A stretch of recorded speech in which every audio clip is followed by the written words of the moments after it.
Martin Scorsese just started his shared universe with August Osage County.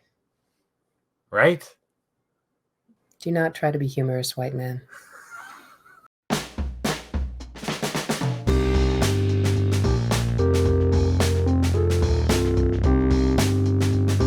I'm former movie trivia schmodown singles champion Marisol McKee, aka Lady Justice. And I'm former movie trivia schmodown singles champion Adam the Coyote Collins.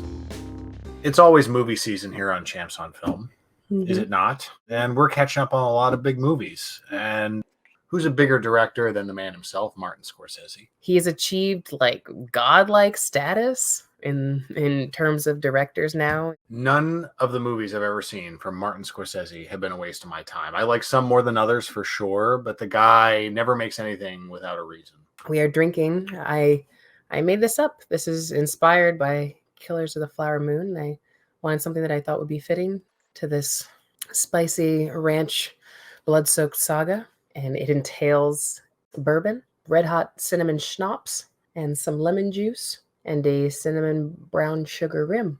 There is an abundance of whiskey in that film. There is. Yes. There's abundance of whiskey in this glass, too. Well, cheers. Ooh la la. Ooh, that's tasty. Ooh la la, yes. Killers of the Flower Moon takes us back to early 1920s, World War I, Oklahoma. And we see Leo DiCaprio return from the war back to his rich uncle's ranch, played by Robert De Niro.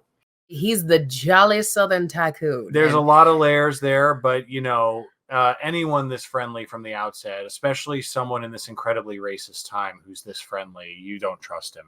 No, that honey is poisoned. Basically, we're in Osage Nation, Native American territory, and they've struck oil. And so they have access to this great financial asset. But in order to have access to it, they have to play into the rules of the United States government. It's set up very early on that Hale and his family, including Ernest and others, are in a position where they can kind of read the tea leaves and take advantage of the situation as far as the Osage people are concerned. And that's really what sets up the story. The Osage are being systematically murdered. Their families are being picked off so that all the wealth and everything that's trickling down from their oil can be passed on to their white husbands who are all marrying into these families. Yeah. This wealth should come to us. Their time is over. Killers pulls you in from the beginning. You have that undercurrent, especially that wonderful score that sets it up here. Robbie Robertson getting it done. It really sets the mood. A lot of drums, some native music for sure, but a lot of electric guitar. I was waiting for the Rolling Stones song to drop in this at some point, and it didn't come. So yeah. So restraint. Yeah, exactly. Good on you, Marty. We're laying it all out. We're meeting the Osage Nation, the people who make up this Osage Nation, and none more brighter, more fascinating, and more captivating than Molly Kyle, played by Lily Gladstone. And she is shrewd, very, very nonverbal. She is a woman of few words, as incredibly perceptive. As Hale says to start the movie, the Osage are incredibly beautiful, hyper intelligent people, and they will not say a lot. And that is a great setup, and Lily Gladstone takes that and runs home with it. It's an incredibly handsome production. It looks terrific. I mean, it's a period piece done by Scorsese. It is done to the nines. It looks fantastic. Here's the thing.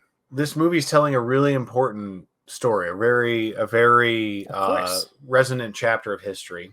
Not far from Tulsa. They acknowledge the Tulsa massacre in this film, as they should. But it's only really tangentially mentioned.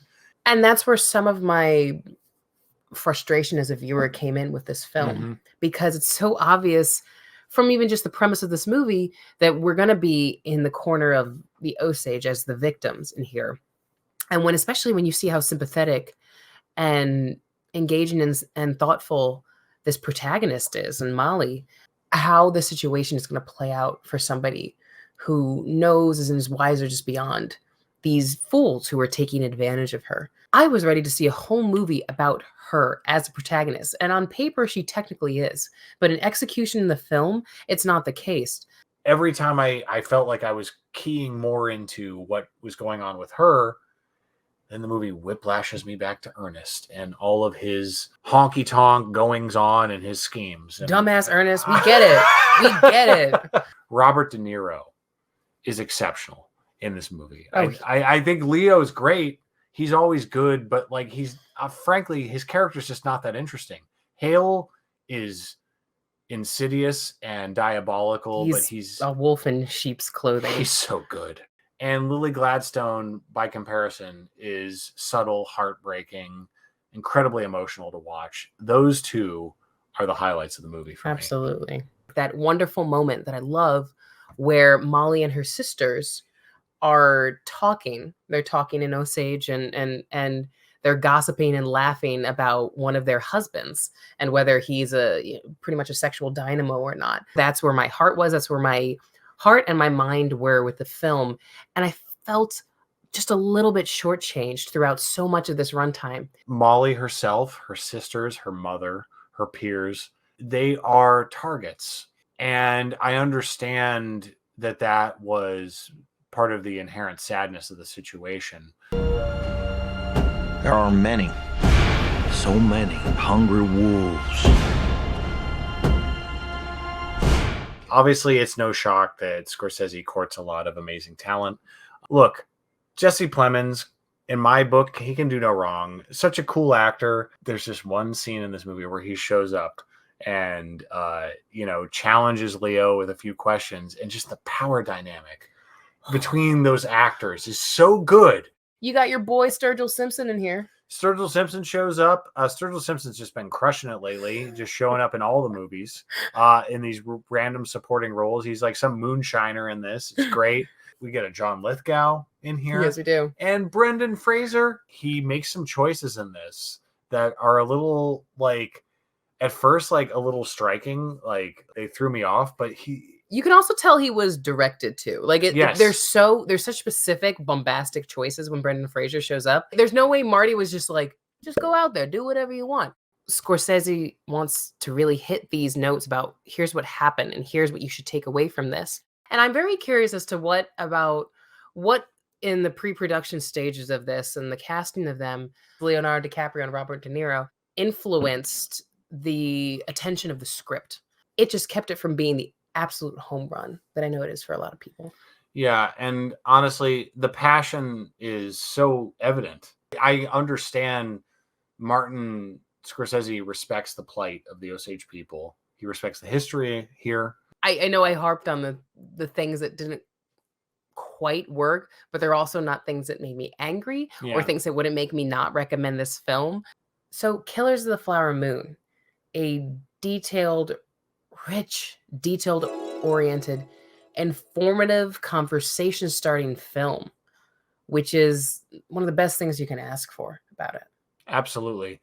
Even though I was frustrated with the perspective of this movie throughout, I got a lot out of it.